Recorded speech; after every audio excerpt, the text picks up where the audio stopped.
Lindsay Zeno was a very outgoing and friendly young woman and quite a hard worker.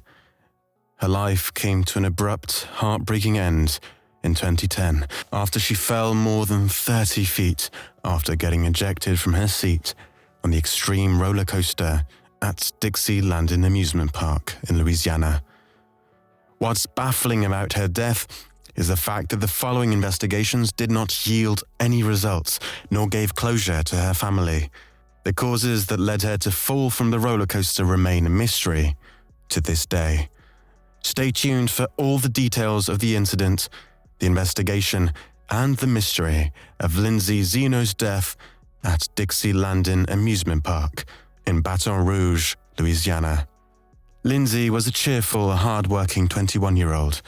She graduated from Northside High School in Lafayette in 2007 and continued her higher education at Remington College, where she earned a diploma in phlebotomy. She was a past matron of the juvenile chapter of the Order of the Eastern Star, Esther chapter, where she worked hard in helping raise funds for a variety of charitable causes. She had a big heart and loved helping people, especially children and teenagers. Her family and friends called her by a nickname Meek, and her favorite hobby was cooking and hairstyling. She was a dedicated woman and busy.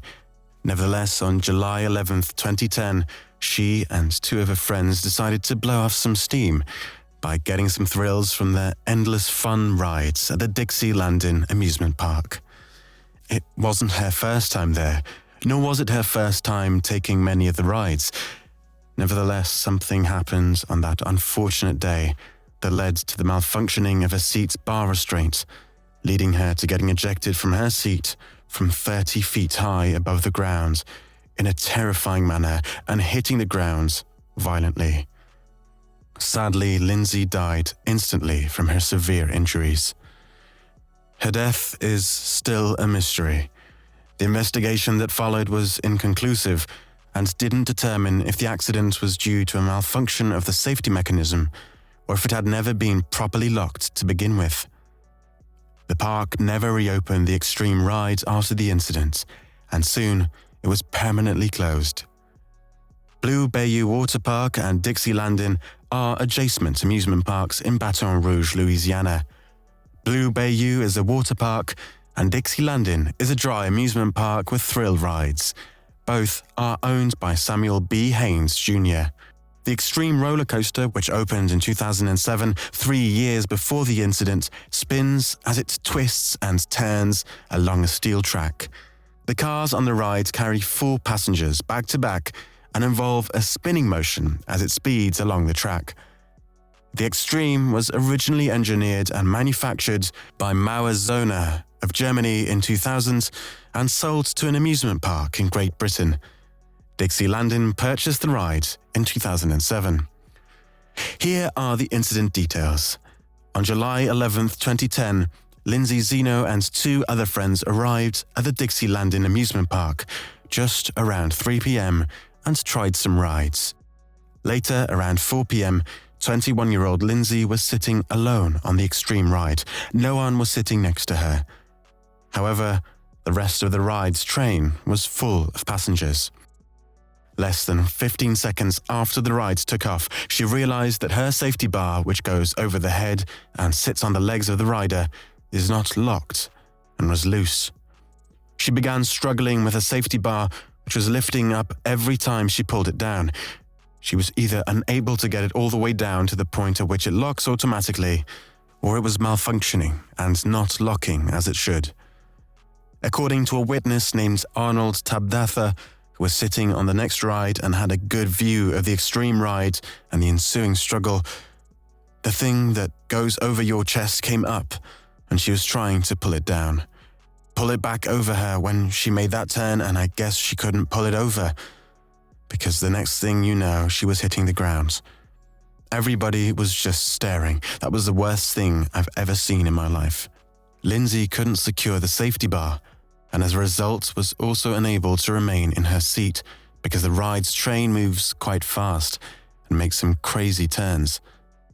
It was a matter of seconds before she was ejected from her seat and hit the ground below.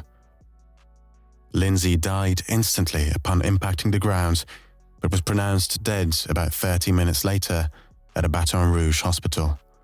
According to the East Baton Rouge Parish coroner, Lindsay Zeno died from multi-system trauma. He said it means any one of her several injuries could have killed her after a 30-foot fall, which is the equivalent of a 3-story fall. The ride was immediately closed, and investigators went to work. Right after the incident, State Fire Marshal Butch Browning immediately opened a joint investigation with the sheriff's office. They sent inspectors from their departments to examine the Xtreme roller coaster in an attempt to identify any issues that led to the incident. The preliminary investigation results yielded the following statement. There were no obvious failures. The track is still in place.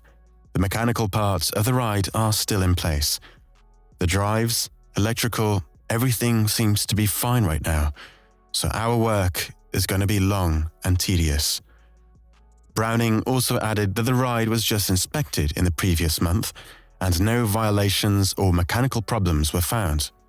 Aware that such results were unsatisfactory and didn't explain why Lindsay's seat bar malfunctions, leading to her death, Browning decided to bring in some more experts to physically operate the ride and put it under some test conditions in order to understand exactly what happened. The manufacturer of the ride was also asked to send engineers and inspectors to help the investigation, and soon they did. According to local journalists, the incident was not the first at the park in which someone fell from the ride, but the victim survived last time. What is more saddening about Lindsay Zeno's death is the fact that investigators and experts couldn't make a final determination as why she fell to her death from the Xtreme ride. A couple of months later, the final investigation results stated that Lindsay Zeno's cause of death is undetermined. The news hit her distraught family and community hard, because obviously something did make her seat malfunction and open mid-ride, and there was no way for a rider to do it by themselves. Some of the facts declared by the investigators didn't make any sense. Initially, the investigators said that the ride was inspected a month before the incident, and later changed that statement and said that the manufacturer and officials from the National Association of Amusement Ride Safety inspected the ride on May 14th and found no problems. Investigators also alleged that they found no witnesses who could say whether the victim tried to adjust a security bar or locking mechanism. However, there was a statement by a witness who clearly stated that Lindsay's bar lifted up mid-ride and she was struggling to put it back down seconds before getting ejected on the next turn. Additionally, the investigators stated that some modifications to the ride were recommended by Browning and state officials, and that some of the changes were already being implemented at the time of the incident. The final statement alone means that something was wrong with the ride on the day Lindsay Zeno took it. We tried obtaining more information, but we couldn't, since the investigation is old and closed. Additionally, it is likely that Lindsay's family settled out of court with the park because they did launch a lawsuit claiming that Dixie Landin failed to properly inspect and maintain the roller coaster and failed to secure the locking mechanism necessary to hold Zeno in her seat. The lawsuit also contended the park's equipment was defective, causing the locking mechanism in her seat to fail. No other information about the lawsuit could be found. Many questions about her death are still a mystery, and you could help us answer these questions if you were there on that day or know something. These questions are: was Lindsay Zeno seated properly, and did workers inspect that her safety bar was all the way down and locked? Did the seat's safety bar malfunction before or after the ride began? And most importantly, should the workers and operators have prevented her from taking the ride in the first place because she obviously exceeded the maximum weight allowed and clearly stated in the ride's manuals? Let us know in the comment section below. Thank you for watching. Make sure to like, share, subscribe, and hit the bell button to get notified every time we upload a new video that will take you to the heart of the scenes and mysteries of some of the most terrifying incidents, accidents, disasters, and paranormal events from around the world.